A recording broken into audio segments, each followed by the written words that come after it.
on Facebook. Yep. We are actually live right now. Yes. So everybody, as you guys get in here to join us, you can come and say hi to my friend Blake right over here. Feels like he's right next to me, but actually he's about half a country apart, I believe. Blake, where are you at right now? I know you're in Michigan. Are you in Grand Rapids? I'm in just north of Grand Rapids, Michigan. We live in Rockford, Michigan. Nice. Very good. For some people who don't know it, I grew up in Flint, so not too far from you.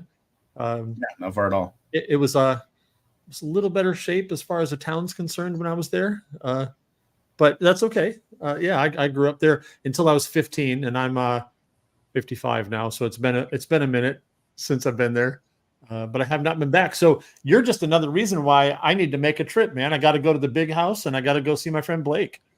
Yeah, for sure. It'd be great. That'd be great. So there's some people coming in. Can you see the chat on the side there, Blake? I can, yeah. I see Laura, Awesome. Daniel, Cody, Sarah. Say hi to some people. Yeah. As you guys are coming in, say hi and let us know where you're watching from. And maybe tell us, for some reason, we always like talking about weather. I don't know why that is. Maybe because I'm old. Old people talk about weather. I'm not really sure. But I see Laura there. Daniel, good to see you. Cody, Sarah Zimmerman, good to see you. Cody, Molly, yeah, not very good. Jackie, good to see you. Jackie, I believe, is from Hawaii, if I'm not mistaken. Minnesota, we have in the house. Very good. Iowa, DFW area. David Brown's you're in your neck of the woods. He is. He's always causing trouble.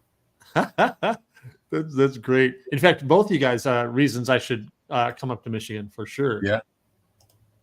Seneca, South Carolina, Alabama, we got going on. This is great. All right. Well, as people, we'll give people a couple more minutes to get here before we get into our conversation. But Blake, what's the weather like in Grand Rapids area right now?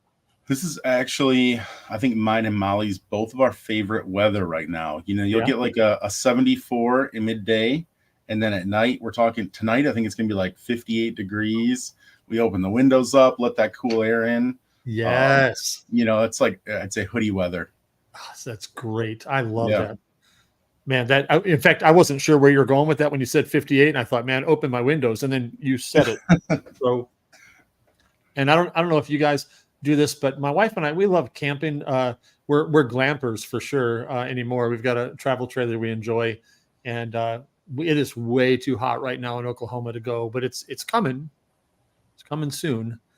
Basically, if I can't make a fire, on purpose, it's hot enough to have a fire without on purpose. But yeah, man, when it gets down into the 50s and even the 40s at night, that is beautiful. I love it. This is great. Yeah. Cody, I see you say that you're in Grand Rapids for a week. We should get together. I work in Grand Rapids. That'd be cool, man. That's great. Blake causes trouble. Yeah, it looks like a little bit of a disagreement there. We'll see. That's great. That's great. Laura says there's 70s and 40s tonight. Ooh, that's nice. That's nice. Sarah says we put air conditioners around our campfires. Yes. That is true. That is great. Awesome. Well, Blake, I'm really just looking forward to spending time with you. The only time that we've met in person was at our conference, and it was just run. Yeah, for sure. And that's not a bad thing, but I really enjoy talking to people, so we get to slow down, get to know each other a little better, and also just talk to the community that I know we both love so much. So it's going to be great. Blake, show that hat clip is what Daniel says. Got the Great Lakes Laser Supply hat clip on. That's the same as the one that I gave away. Yep, right there. At the conference. Yep. Very good. 107 in Austin. Gross. Yeah, that is not awesome. No, that is great. All right. Well, we'll get started here. If you guys, if you want to watch this later on demand, you absolutely can. If you jump in, if you have to leave early, that's also okay. Blake and I will do our best to keep track of any questions that come in the chat there.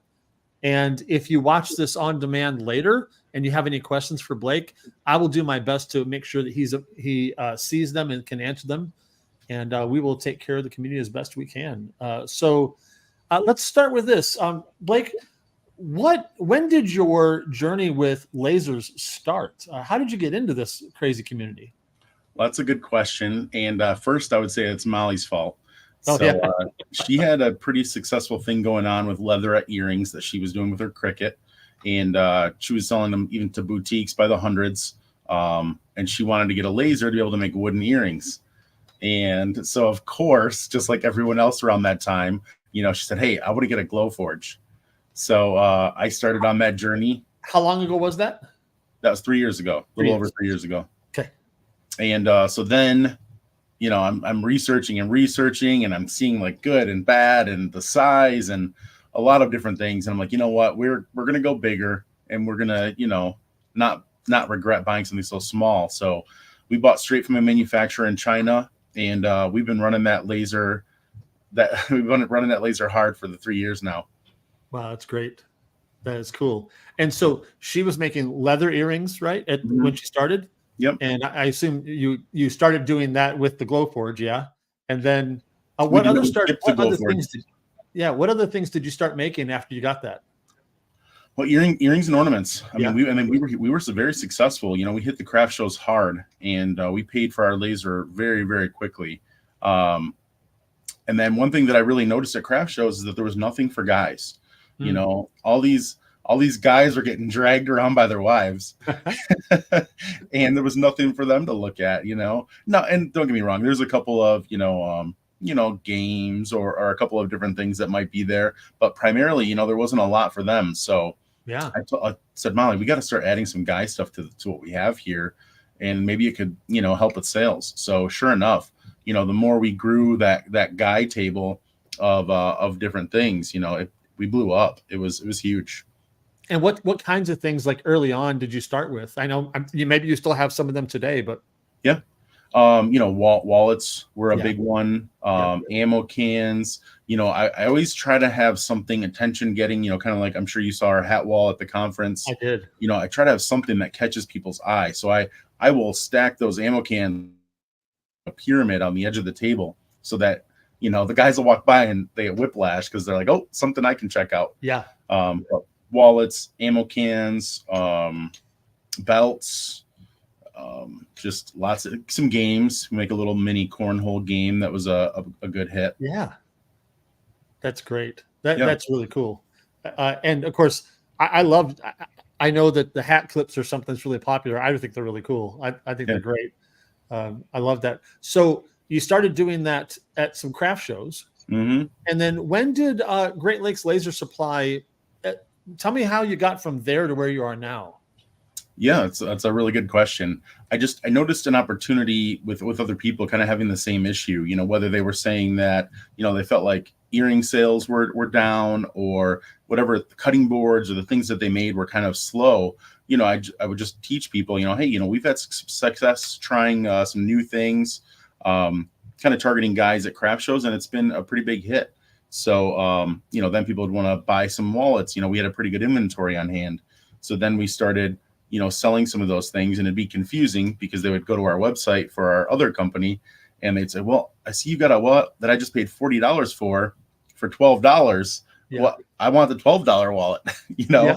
And that was the wholesale price versus, buying it engraved. So then that kind of led to Great Lakes Laser Supply. So we kind of separated the two companies. Gotcha. So we'll talk about this at the end as well, but I'm going to assume that not everybody that's watching knows you or knows enough about you. So let's cover this real quick. A couple places they can find you. They can buy stuff from you at greatlakeslasersupply.com. Yes? Yep, that's correct. And then you also have a quickly growing Facebook community, and it's also Great Lakes Laser Supply, so it's easy to find. Yeah. Either place on Facebook or the website. Yeah. Yeah. Yep. Well, there's a link to our Facebook group on our website, and GreatLakesLaserSupply.com to buy some of the hat clips that we've got that are really popular right now. Wallets, leatherette. We're slowly launching things. I planned on launching things actually much slower than I even am now. I was planning on launching one thing every couple of weeks, but the demand, grew very quickly. So I still have a full-time job. I'm working, 55, 60 plus hours a week. So I get home, and filling orders, working on the website. There's things that I'm working on the website that aren't live yet. We've got a ton of things that aren't even listed yet on the website that I need to get up there. Yeah. I think there's a lot of, I know I can identify, there's a lot of people out there that understand both the full-time job and also the constant website updates. I mean, it's work, and not that we don't love and enjoy it, but it's work. Fortunately, we're young, so we don't need a lot of sleep. It'll be okay. Yeah, that's great. I had some questions for you, but I'm going to throw a couple things on the screen here. First of all, Daniel says jigs are coming now, so that's great. It's true. Daniel and I have been working on some stuff today. Who knew that making a jig for engraving belts would be so complicated? I think we were going back and forth for at least 45 minutes trying to figure out which way a men's belt goes and which way a women's belt goes. Oh, yeah. And I will tell you, very lovingly, the community will correct you if you get it wrong. Yeah. That's for sure. I've been corrected more than once on some things, for sure. Here's a question from Sarah. She asks, do you bring pre-engraved or do you bring a portable laser for on demand? She's asking about like shows and things. Yeah, that's a great question, Sarah. So we actually do both. So we have a hat wall that is 7-8 foot tall, and it is like 75% hats. Just really, we put it on the outside of our booth. Typically my strategy would have been in the past to put it in the back of the booth to kind of bring people in, but people just swarm around the hat wall. So I put that on the outside, and if they wanted to get a different combination, we have pre-cut patches and or hat clips that they can choose from, or we have the laser running, and then we can make those custom on site. So we do leatherette patches live if they wanted to do something different, or or we can do the hat clips as well. We bring the fiber along and the CO2 galvo. Love it. What do you do? I'll just go ahead and ask because I'm sure somebody will. What do you do for filtration? So we actually sell a filter, Great Lakes Laser Supply. It's amazing. I tested a couple of different units and found one that I really, really liked. And, my goal is to help and teach people kind of what we had found success in, setting them up for live engraving at shows. And that was definitely something that I wanted to be able to provide.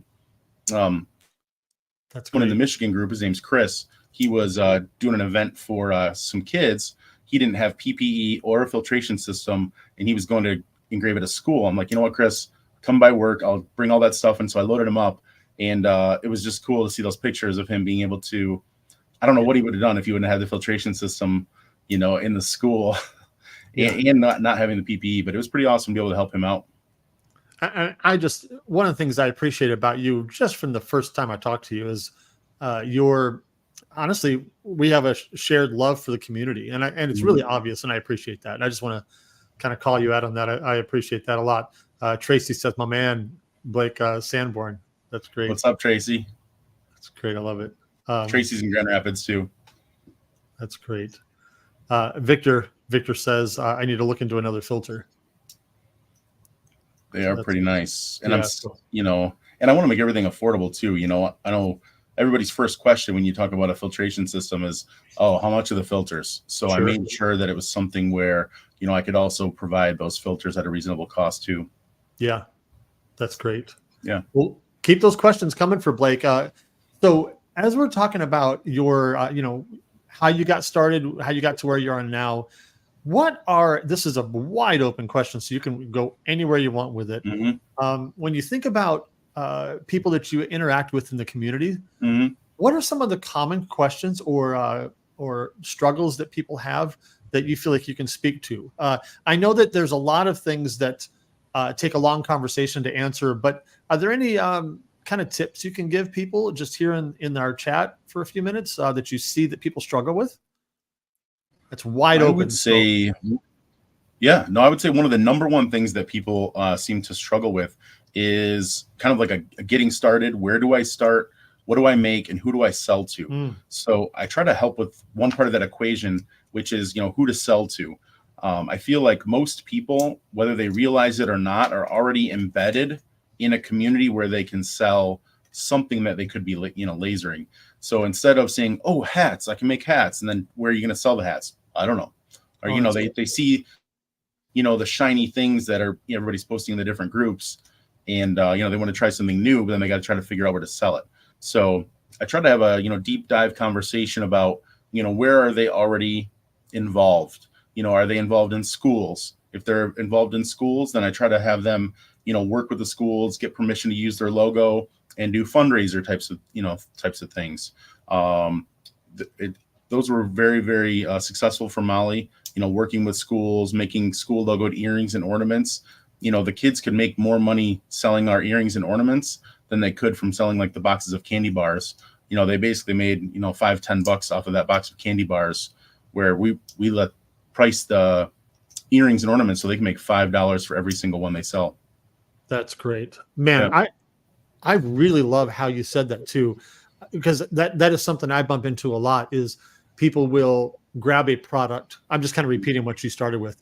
They grab a product and then try to find a customer, rather than saying, hey, what's right around me, right? Mm-hmm. I think that's really good. And I think schools are great for several reasons. There's lots of opportunity there. And it's also a way to support your community as well, but in both ways. I love donating to my local schools, and I also love helping them out, for products that they purchase. So both of them are great. Another thing I love about schools is that there's, even in a small school, there's a dozen or dozens of departments in the school that, or groups or organizations or, divisions, whatever, that you can potentially help out in whatever way makes sense for you. So I think that's really great. I love that. You mentioned earrings, just kind of picking your creative brain a little bit. Mm-hmm. What are some other things that either you have personally done with the school or that you've seen done to kind of give people some ideas of what they could do for their local school? For Molly, the seasonal sports, and then, she even markets those on Facebook Marketplace. So if we're coming into baseball, softball season, she's posting those earrings on there. You can engrave a last name. You can pre-make a bunch of the softballs, and then you can add names. You could add a kid's number, and do a little bit of customization like that. People really like them. Yeah, that's great. Yeah. Patricia said, just found your site and ordered some of the hat clips. Excited to start playing with them, thinking they'd be cool for parents for kids sports. Absolutely. I agree. That's great. Sarah said, I swear the hat clips would be amazing for PTO fundraisers. For sure. Yeah, I agree. That's really great. I don't know if David's setting you up or this is just an honest question. I don't know. What are your goals moving forward? I like David, and I'm half the time I'm thinking, oh, what an insightful question. The other half I'm thinking, oh, he's messing with Blake. Either one. Well, we're always bouncing ideas off each other. Yeah. I honestly, I don't know. Continue to lay the foundation that we're laying with the Great Lakes Laser Supply Facebook group. And, to be honest, I don't know what's next. My passion is, helping people get started. And the Great Lakes Laser Supply side of things is just a tool to kind of help them. So, I really don't know. Yeah. You said it's both. So I really don't know. How can I kind of almost pivot to what we're doing and, provide as much value for people as possible? I don't know what that is. Man, I can, you and I are different and the same. What we're doing is somewhat different, but I really enjoy helping people. I enjoy teaching. I enjoy helping people reach their goals, and we're definitely kindred spirits in that regard.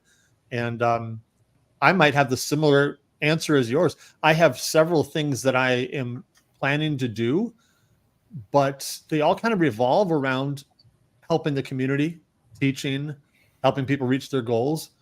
And so even though I've got some clear goals in my future, I will continue to pivot whenever I need to be able to reach more people and help more people. And I think you and I are saying the same thing in that regard. Yeah. If you asked us for creative ideas of things we could do, we could talk for days. I mean, right? Yeah. Mm-hmm. That doesn't end for sure. Here's Tanya's question is a big one. Yeah, I'll grab that one right here. I'll read it and I'll let you answer it. Tanya asks, what laser works for engraving the hat clips? Are they compatible with the CO2? Tanya, that is a question I get every single day. I get it on TikTok. I get it on Facebook. I get messages. When we started our business, we had a big CO2 gantry laser, and we started to do all the guy stuff, with that CO2 laser. So we were doing the anodized wallets, we were doing belts, we were starting to do the hat clips, and the important thing is a jig. So making sure that you're able to make a jig. When I started, I would take double layered cardboard, put that in my CO2, and I would cut that first layer of cardboard, and that allowed me to have a spot to pop those hat clips in. So yes, the answer is yes. You can use a CO2, you can use a fiber, CO2 Galvo, you can use the F1 Ultra, and because all you're doing is taking that anodized coating off the metal. And again, I'll hold one up, but you can also hold one up too. These are what we're talking about, these clips like these. Yep, right there too. Yep. Add a little extra bling to your hats. And I'll repeat what you just said, but you can use just about any laser because you're just removing the anodizing from this. Yep.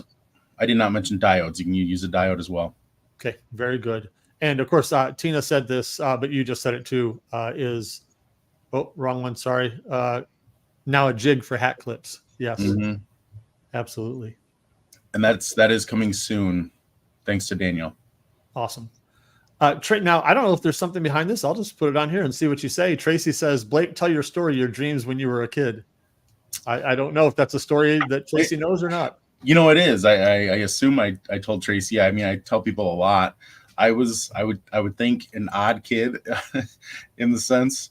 I remember being in 5th, 6th grade, and my dream was to be a business owner and be working in conjunction for like a common goal with friends, like you, like Will, like David, like Tracy, like Daniel, and kind of working together towards a common goal. If I needed something that you provided, I got that from you, and we kind of just worked together to move forward. And I don't know, I feel like, somehow in this crazy laser world, my childhood dreams are coming true. So I don't know. Cool. I'm sure I've told Tracy that before. I love it. That's great. David says, I get so many comments when people see my hat clips. They just think it's so cool. And they are. And I think they're great because they are fundamentally very simple, but they're a fun way to communicate whatever you feel like communicating. Right. I love that. That's great. Yeah. And Daniel says they're super cool and cheaper than getting a hat for each occasion, just adding a different color clip. But for those of you who are hat junkies, you can also buy more hats too. Yeah, right? Right. That's great. When I took a picture to post, people were calling me, now I'm blanking on his name, from Marvel. The Infinity Stones. Thanos? Yes. Yeah, right.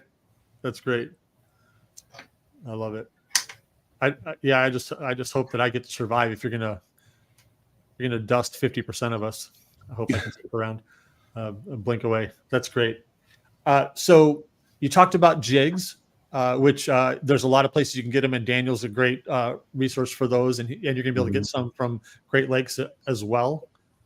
Yeah, you need to brand that. That's great. That's awesome. What are some other things that you see in the community that you think you could be able to help with, or just struggles that people have? What are some other things that you can speak to? And you guys, if you have questions for Blake in that regard, hit us up in the chat, and I'll see if you can get him to get us some answers. What are some other things you see people bumping into? Giving them the courage to start. I cannot tell you, even at Michigan conference, there were people that were meeting that had not turned their lasers on yet. They hadn't tried their rotaries yet. So really, trying to give them that confidence that it takes to fire it up and not to be, scared, to turn it on. So just try to do everything we can to, give them that confidence. Molly was very surprised. She's not quite as involved in the community as I am, but she was running the laser at the Michigan conference, and people would come by, and she came over to me afterwards and she said, I can't believe how many people are afraid to turn their lasers on or haven't turned their laser on yet. And we were kind of the opposite side of things. We fired our laser on the first day that it came. Me too. Which took a lot of work. But. Yeah, my first was a Glowforge back in 2017, and I was cutting my very first project probably 30 minutes after the box got inside my house. Nice. Because of course I waited I was one of the first, the early guys who I waited 2 years for mine. Oh, wow. So of course I wasn't going to wait any longer. And I want to gently encourage. I mean, I do mean encourage anybody who hasn't busted their laser out of the box yet. Hey, what I always say is, I would like to see you more afraid of not doing what you dreamed about doing than being afraid of that laser, right? Yeah. There is nothing to fear at all. I mean, I've seen people say, "Oh, I'm afraid I'm going to burn my house down." I'm hoping that's a euphemism, because I'm not even sure if you told me I had to burn my house down, I don't know if I could. It's just not positive. It's just not dangerous at all. You guys would be just fine. Just jump in. So I would love to see everybody jump in. One of the things that, again, to repeat something I've said about you several times already, is just the community is really important. And what I love about your group, as like some of the other ones too, is you just make it so welcoming. And I think it's important that people in the laser community get to meet other people, because you don't realize, first of all, you don't realize you might be meeting your future best friend. You have no idea. Yeah. Or at least someone you really trust that you can hit up anytime you want. And I will say that some of my best friends in my world right now are people that are in the laser community, some of which I've actually met in person, some I have not. And it's fantastic. It really is. I'm in the exact same boat. I would say some of my closest friends right now are people in the laser community that I met because of lasers. Kyle is somebody I used to make fun of people on TikTok, and Kyle is somebody that I met on TikTok, and I talk to him, nearly every single day. So, and David, I talk to all the time. That's great. I love it. And I love that vast majority of people in the community, there's a few exceptions, but we won't talk about them, aren't concerned about competition at all. They just want to help each other and make friends. And I love it. I talk to people all the time who are file designers. I interview file designers. I tell people where to find their files. I just want to take care of people, because I know it'll come back around to me. I'm not worried about that at all. So I love that. Crystal says he helped our podcast with a great promotion this month. Yes, absolutely. Love it. Yeah. Anybody who signs up as a patron this month, I'm giving away a $10 gift card. So that's in fact, Crystal, would you type out your podcast name just so it'll save me, so I can put it on the screen, so I don't have to type it? I'll throw it up there and let everybody know in case they don't know who you are. Hey, maybe you can weigh in on this a little bit. Sarah says she needs some help with pricing. I know that's a broad category, a broad question, but maybe you and I could chit chat for a couple minutes about pricing. How do you determine your pricing at shows? What are some ingredients that you put in there? How do you land on it? What are your thoughts about pricing? Man, that is something that's tough, and it's something that we definitely struggled with in the beginning, because, and we still struggle with it. So it's for example, this weekend at a craft show, we had a 2-day craft show this weekend, and some of the things that we sell, there are other laser makers there selling the same exact things for half the amount of money. Okay. And that after the craft show, they'll come over to me and they'll say, how are your sales? And I'm like, really good. I'm like, how did you do? And they're like, oh, I made like $150. So I think, the pricing is important, but even more than pricing is your sales, your salesmanship, and being out there and talking to people. Not a single person walks by our booth that doesn't come in and buy something. And that person at the show, they were selling their wallets for $20. I sell mine for $45. And I'm selling them over and over and over again. I don't think I've ever talked to somebody at a craft show that made, more than we did. And I rarely tell them how much we did, because I don't know, I'm a little bit embarrassed, and I don't want them to feel badly, but they're also sitting there in the chairs on their phone, and I'm up there talking to everybody as they walk by. I love that. Let me ask you, circle back to something for just a minute. I'd like to get a little deeper on this one. I'll use a wallet as an example. It doesn't matter what item we're actually talking about, but because I love that. If you're selling, say, a wallet for $45, someone else is selling one similar for $20, $25. Talk to us about why that's possible. Why can you do 45 and someone else is doing 25? And you talked about salesmanship. You talked about talking to people. But would you just dive a little deeper on that? Why does that work? And of course, I believe in it, but I want to hear it from you. I think it's the additional value that we bring. Those people that have, we'll stick with the wallets. So they have got their wallets sitting there in a box on the table, and your people are just walking by, and sure, they can check them out.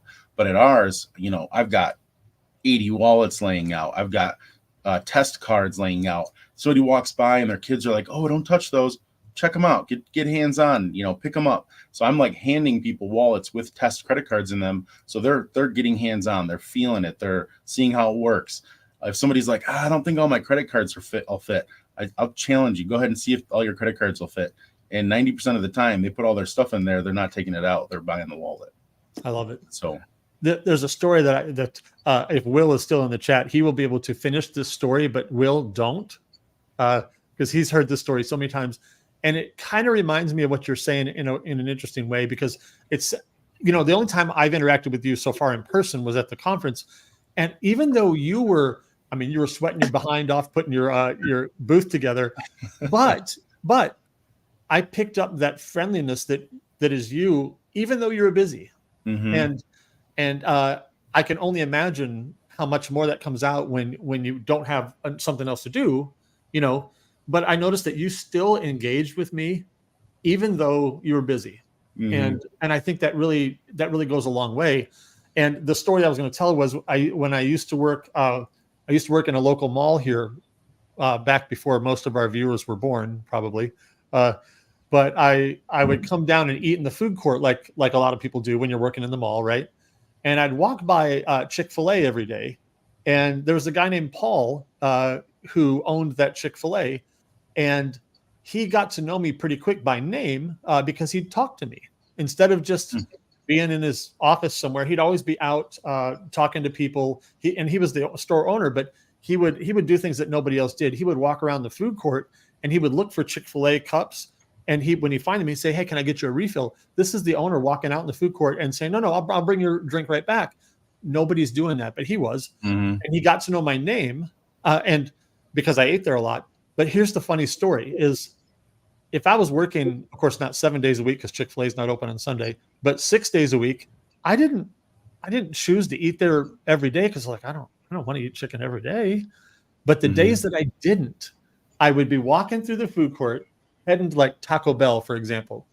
And I'd be heading over there and Paul would see me walking past.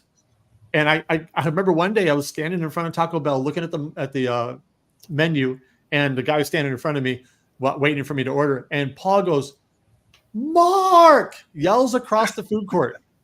And he goes, "They don't even know your name." And the guy behind the counter, who I now know is Tim, the guy behind the counter goes, he looks at my name tag and he goes, "Mark?" And I go, "Dude, cheating." but I've never forgot. He goes, "They don't even know your name. You eat with friends." Mm-hmm. And we were technically not friends, but he was so friendly that even on the couple days when I didn't necessarily want Chick-fil-A, I considered eating there anyway because it was my friend. Mm-hmm. And I think that there's a truth in that, is that people like doing business with friendly people. Yeah. And I think you exude that. I think that's also just a thing that people, like you were saying, some people are sitting behind their booth, waiting. Mm-hmm. Don't do that. Yeah. Go engage with people and be friendly. And that's why it's tough to answer that pricing question, because I would say more important than pricing is, look at how much value you're going to bring and include that value in your pricing, because you have got to make enough to make a living. I would like to be doing this full time soon so that I'm not working 2 full-time jobs. Yes. Yeah. That's great. It's really great. And when you're talking about pricing, like I feel the same way. One of the things that I tell people is when I'm thinking about how to price something, let's say it's a hat clip here. And by the way, what do you, when you retail these, what do you typically retail these for? $11. $11. And is that engraved? Engraved. Yep. Where whatever I want, or engraved with what you have? Tell me about that. Primarily what we have, but if it's something that's, quickly and easily available, and doesn't take design time, then it would just be the $11. And we carry these for a year before we, I think year 1, I maybe sold 200. Then we started putting them on our hat wall, on the hats. I was actually at a, what are they called? Farmer's market. Yeah. And I had like 8 feet of space for all of the different stuff that we make. So instead of laying out the hat clips on the table, I put them right on the hats. People kept walking up over and over, handing me the hat, and I'd say, okay, that's $36 with the hat clip or $25 without. Boom, over. And 80% of the time, buying it with the hat clip. And I was just like, I was floored. I'm like, why didn't I start doing this sooner? That's great. We talk about this all the time. Is a couple things. Is one, some of us should remember that we are not necessarily our customer, because sometimes someone would say, "Oh, I would never pay blank for that." Well, it doesn't matter what you would pay; it matters what your customer would pay. And a lot of times, for me, like, I wasn't sure what price you were going to say, but I would pay 15 for this without even blink. I wouldn't even blink at all. Yeah, 15.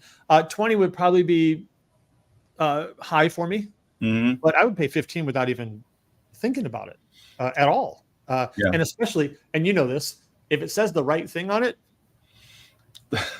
I mean, if you caught me on the right day and you said, here's a Michigan hat clip for $19.99, I'd probably buy it because, go blue, right? So, but that's my point, is if it catches the right person at the right time. And what do you, because they can go look at your website anyway, what do you sell the blanks for? What do these cost? They are $21.99 for a 10-pack. Okay, so $2.19. $2.20. Right. Yeah, that's great. So I love that. But so one of the things I talk about with pricing is the very first thing I do before I even ask myself how much this costs me. I mean, I obviously have to know, but I say, what would my target market, what would be the highest number they would pay for this? Because if I believe the answer is $6, if I think that's the highest, then I probably won't sell it, because I already know without even doing the math, I'm probably not going to do that.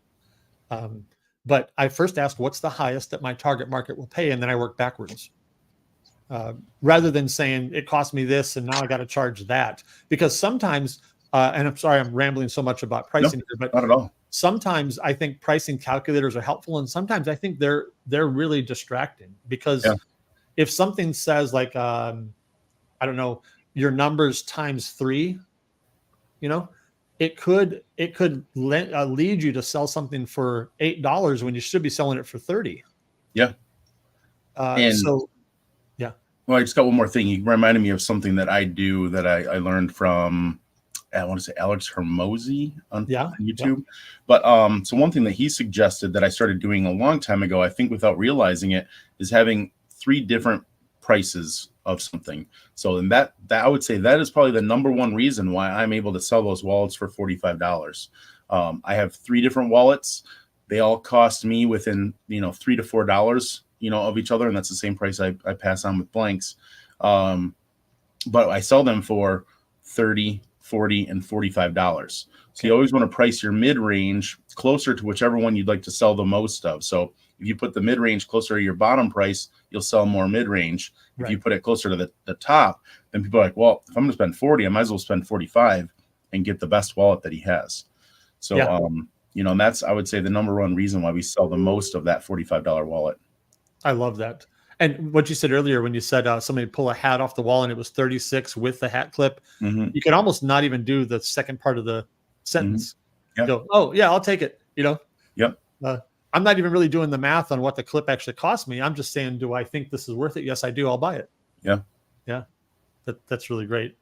By the way, if you ever sell me hats, you could sell me that same hat with the hat clip for 40. I'd pay it. Okay. So there you go. Right. And we do, because I do the same thing. Almost everything, I try to just have like 3 choices. So I do have a premium hat as well. Yeah.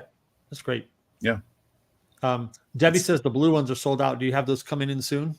So Debbie, they are sold out. So, this is something I've been working on for about 2 years. And so I do have some up on the site. They are 2 millimeters by 2 millimeters smaller than this hat clip. So unless you're using a jig, you're not even going to notice a difference. So if you do look on the website, I do have a blue clip posted, and I do have more on the way, but they're barely smaller than these. And unless you're using a jig, you're not gonna see a difference. Okay, sounds good. Shirley's got an interesting question. I'm gonna have to think about my answer, so maybe I'll let you go first, and we'll talk it through. Yeah. What happens when you do a craft show in a lower income area? Do you change your prices to get sales? Good question. Fair question. That is a good question.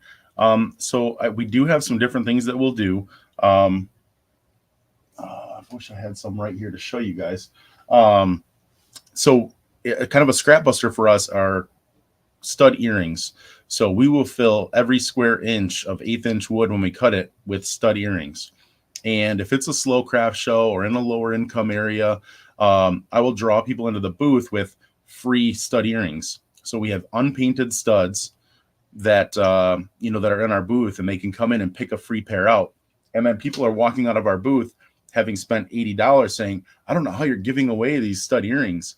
So I would say that's one strategy that we use are those stud earrings to draw people in. Now, since having the hat wall and some of those things, I've really not had that problem. Those attention getting items have really drawn people in, but I don't generally change prices. I would say the only thing I've changed prices on, depending on where I'm at, are wooden purses. Okay. The really high end items. Yeah, gotcha. That's a great question. My kind of feedback on that, Blake's got more experience than I do on that, but might also be not so much worrying about the price, kind of like what you said, but maybe just really thinking about what products that area would like more than others. So it's not so much changing price as selecting the product for each show. Because if it's a lower income place, you might not. I'll use some examples. You might not want that $300 piece of framed art, which is gorgeous, but it might not fit that show as much. So I think just selecting the things that you sell more than worrying about the price so much. Annette said this is great. I think this is great. I love the clips and bought 6 bags at the conference. Can you get a bigger visor clip for vehicles? That's a great question. So Annette, it's funny you say that because it's actually in the works. I am working with the manufacturer and we are working on a visor clip because one of the ideas that Shirley had, Shirley wanted to kind of had a little conversation with people in the group about different ideas that we could use hat clips for other than just hats. Yeah. And Shirley thought putting it on a visor would be pretty cool. And then once she got those, realized that they didn't quite fit. So I did start the ball rolling on a clip that will fit a visor. Love it. Love it. Great minds. Yeah. Great minds. That's excellent. Oh, yeah. And Debbie says, yes. I'm assuming that's about the visor clip. I don't know. We'll take any yes. It doesn't matter. It's great. Yeah. Love it. It's great. All right. I had my first show and I'm struggling with what to have. Tina, you're not alone. That's a common thing. Yeah. Yeah. Do you have any other, I know that you don't know specifically anything about Tina's particular show. Do you have any other kinds of just thoughts and wisdom about what you think about when you think about what to bring? Like you don't bring everything you make. So how do you choose? Or maybe, I'm sorry, maybe you do. I would say we are getting much better, but it is a problem. We definitely used to bring way too many different things. I have so much respect for the people that dedicate to one product. There was a laser maker there. They make sun catchers, and they probably had 500 sun catchers in their booth, and that was the only thing that they had. Wow. Like that takes discipline. Well, but kind of reframing that same question, how do you, when you're thinking about how do you choose, like, for example, you bring a bunch of hats and hat clips, okay? And you probably don't bring the same quantity of other things. Right. What are your thoughts on which things to kind of load up on? How do you know? Tina, I would think I would kind of go to where's the event? What do you like making? And kind of figure out, what your niche is going to be. What's your current lineup look like, Tina? But I think people get overwhelmed with the 100 things that you can make. Regardless, don't spend so much time trying to figure out what to make. Just kind of pick something, maybe 3 things, and make some of those and see what sells. That's great. Yeah.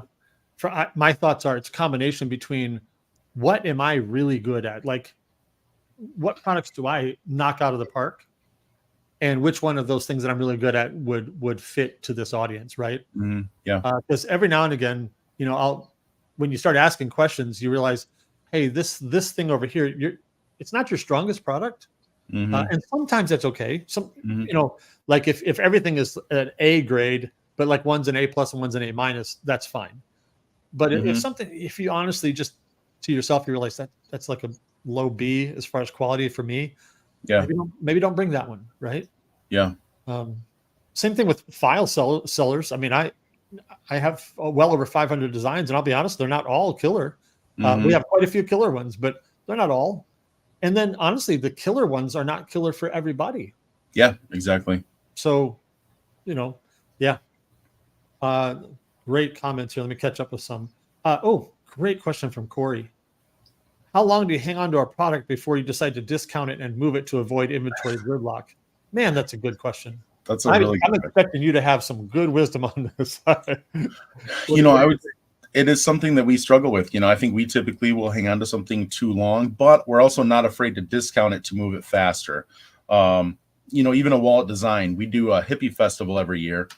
And even though every year I make hippie themed things, wallet engravings and things like that, it never sells, but I don't know. I want to have something hippie themed, even though I know it's probably not going to sell. So I had somebody interested in a couple of those hippie items this weekend. And I'm like, I was giving them half off because they were showing interest in those, but they weren't really going to pull the trigger at that higher dollar amount. So, I was able to move 2 wallets that I designed for a festival, and then I'm still making a profit on. So I think you should do that sooner than later.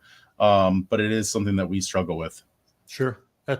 Corey, you're not by yourself on that at all. Yeah.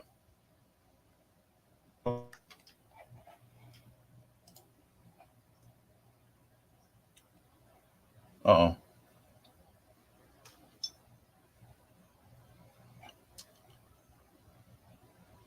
Can you hear me now?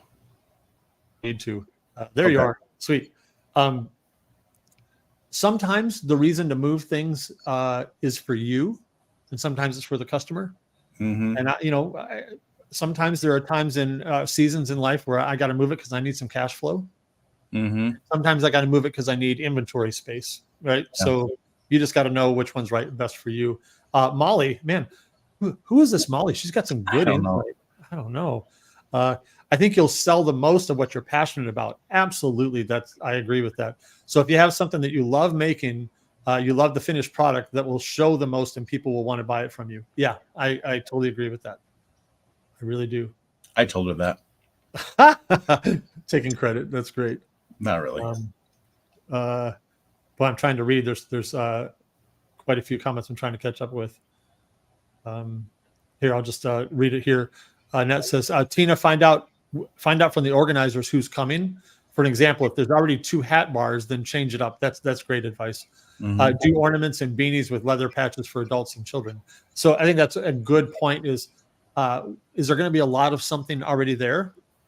And sometimes, like if you're Blake and you're going to have the best hat bar there, that'd be all right. But if there's going to be 3 hat bars already, maybe you want to do something different. So that's a good point to think about.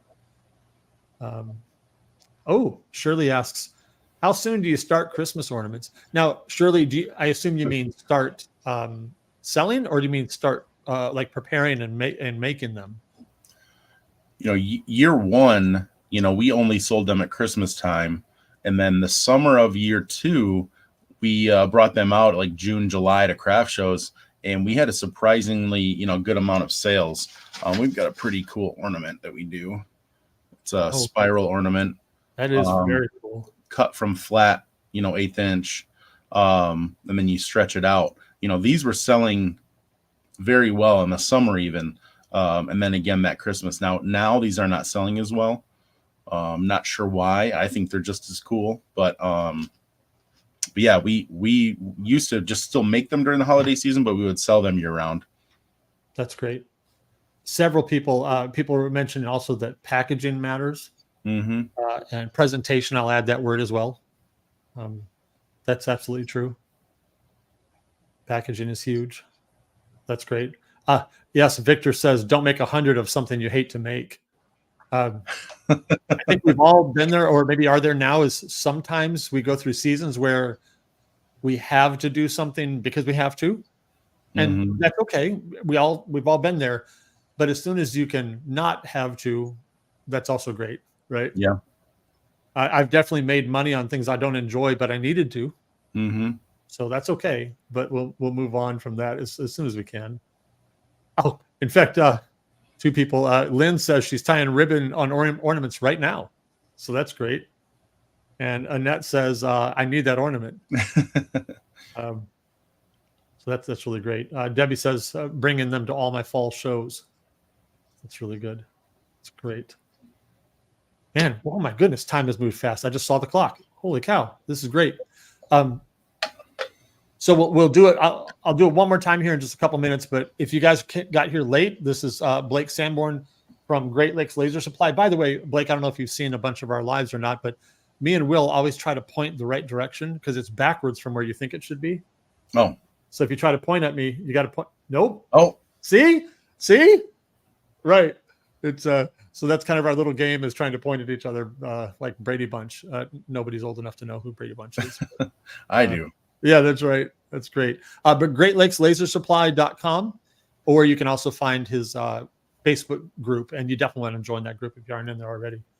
Yeah, it's an awesome community. I would say the biggest thing I encourage people to do is, once you have learned like step 1, step 2 of what you're doing with lasering, teaching that skill to someone else will help move you ahead with what you're learning and doing. Yes. Corey's got another great comment. This is great. Do you think it's more important to make what others like or what you're excited about? Seems like selling to the masses makes cash flow, but it might be hard to find people that like what you like.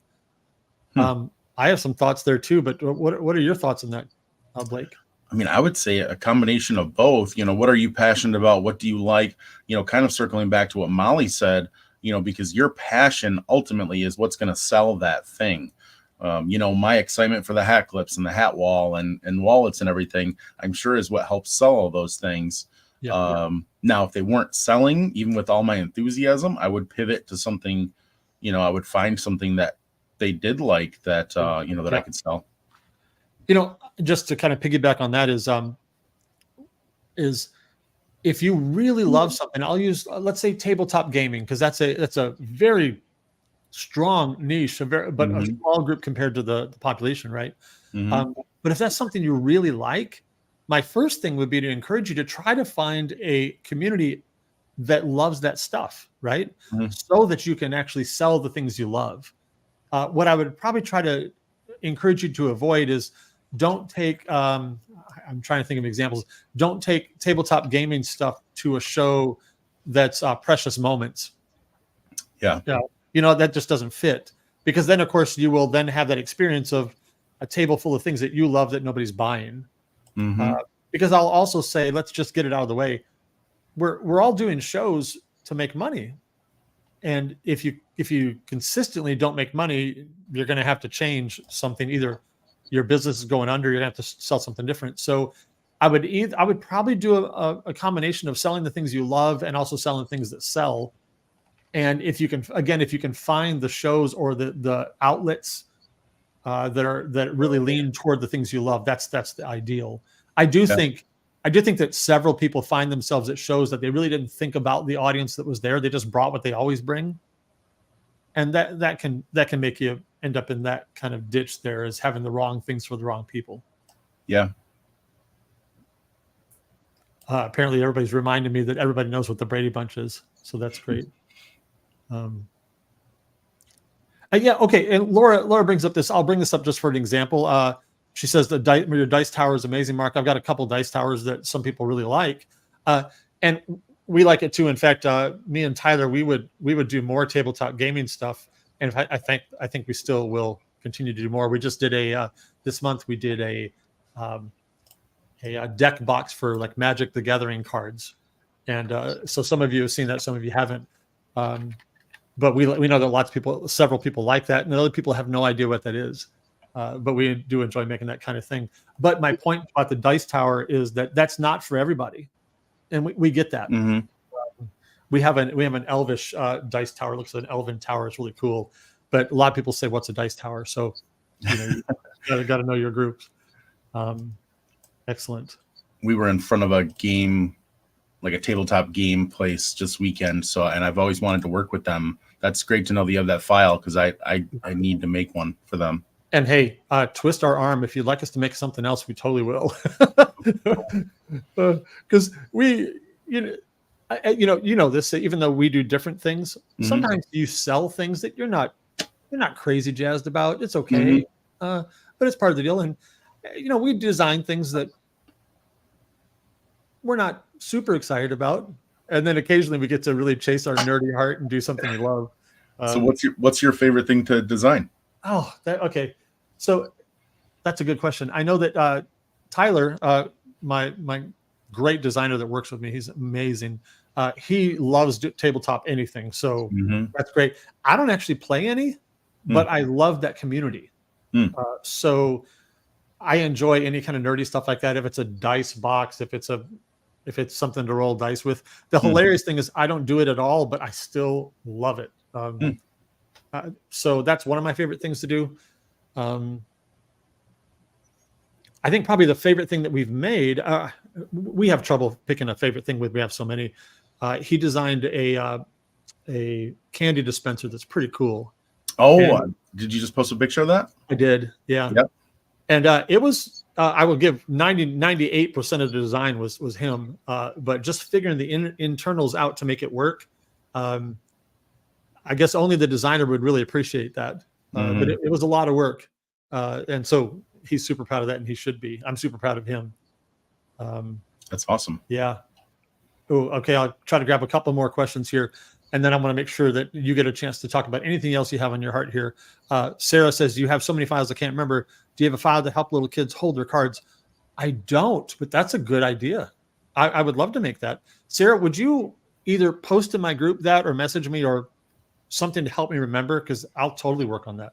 That'd be fun. I think that's a great idea, Sarah. That's something. I've got 4 kids, and I think that's a great idea. Wait, would this work?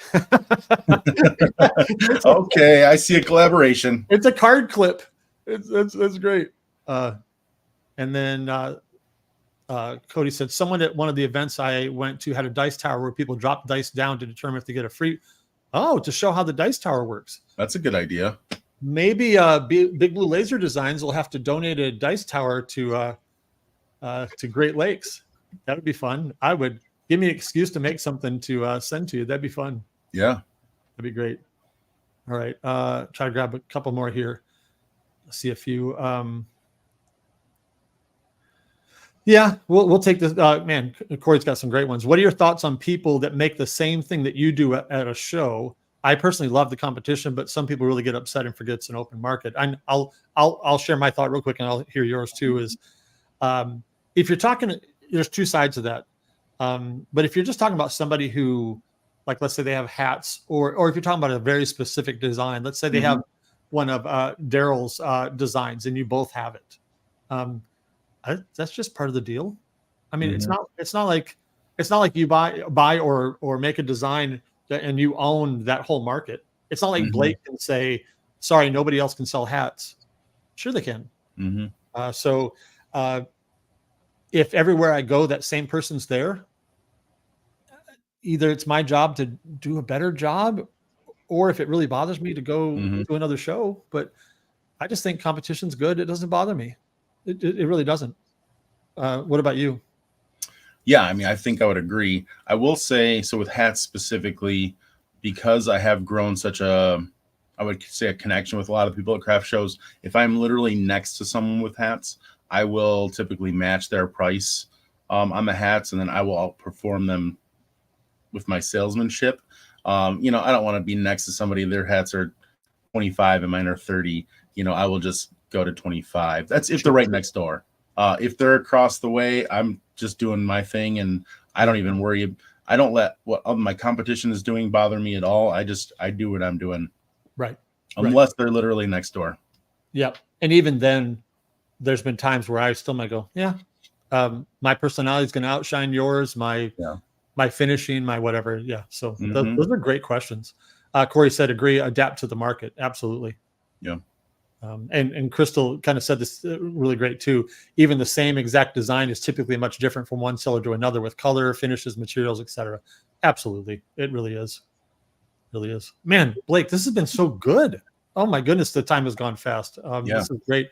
I do my best to promise people that we stay at about an hour. So we've hit that. So this is just an excuse to have Blake back again. And maybe I'll have to come up to Michigan and do it live there. That would be fun. That'd be awesome. That'd be great. But what a great thing. If you guys got here late, if you have any other questions for Blake, just drop them in the chat. It'll still continue going after we're offline, and we'll do our best to keep up with it. And again, if I need to tag Blake to get his attention, I certainly will. I know he's got a regular job and a family and everything else, but we'll do our best to keep up. One more time, if you guys are not in his group, look for Great Lakes Laser Supply on Facebook, or also hit his .com as well. You'll be glad you did. And if you have any questions for him, he'll be happy to help if he can. So, Blake, my friend, what a good time. Thank you for doing this. Yeah, it was great. I had a blast. Absolutely. Everybody else, have a great night. We'll see you in the groups. Blake, stick around, and I'll talk to you when we get off. All right. Have a good night, everybody. We'll see you around in Facebook. Have a good night.